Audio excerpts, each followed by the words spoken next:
This commenter on Instagram is asking about exercises that I might use specifically to build learned industriousness. But I don't really understand how to make videos on Instagram, so I'm answering on TikTok and then I'll repost over there.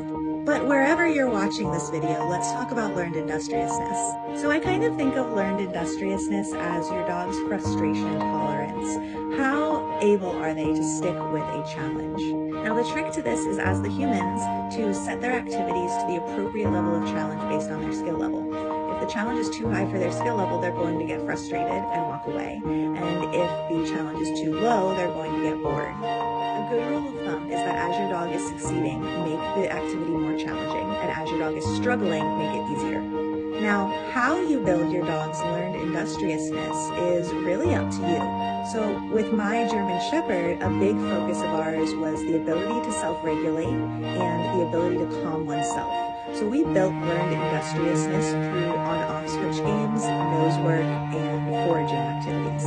Specifically, we played fetch as an on-off switch game, where I would throw the ball into a field or the woods or tall grass, the leaves, and so he would chase after the ball coming up a bit, but then he would have to come down from his aroused state back into his thinking brain and sniff and search for the toy. And that was incredibly challenging. So at first, I made it very easy, and then we slowly built up the level of arousal and the level of searching that he needed to do. The point was to set him up to be successful. The first time that I suggested he eat his breakfast through a scatter feed, I was super excited. I was like, I'm going to help this dog learn how to regulate, and I took his food outside, and he loves breakfast, right? So he comes bouncing outside. He's like, heck yes, it's breakfast, favorite meal of the day.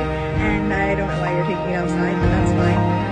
And I dumped the food bowl out on the grass. It wasn't even very spread out. The grass wasn't tall.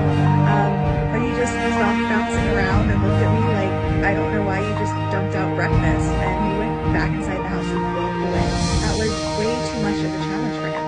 And that might surprise some people. He's a very intelligent dog, but it had nothing to do with intelligence. It had to do for him with the ability to be in his thinking brain enough to do that sort of activity and to practice these skills that he did not have any history of practicing. And then nose work has been just a ton of fun. I can't say enough good things about nose work, but teaching him to search for treats or for his toys, and then making that harder and harder, both harder to find and harder to get, has just been really fun, a really fun journey for us both.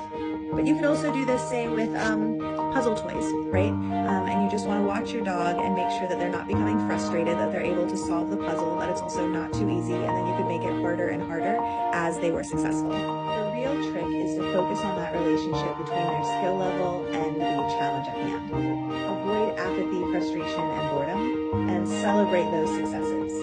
Shadow has gone from a dog who couldn't snuffle out his kibbles, his favorite meal of the day, from the grass in his own yard, to a dog who can do a 5-minute search for a thrown tennis ball. And most importantly, have fun.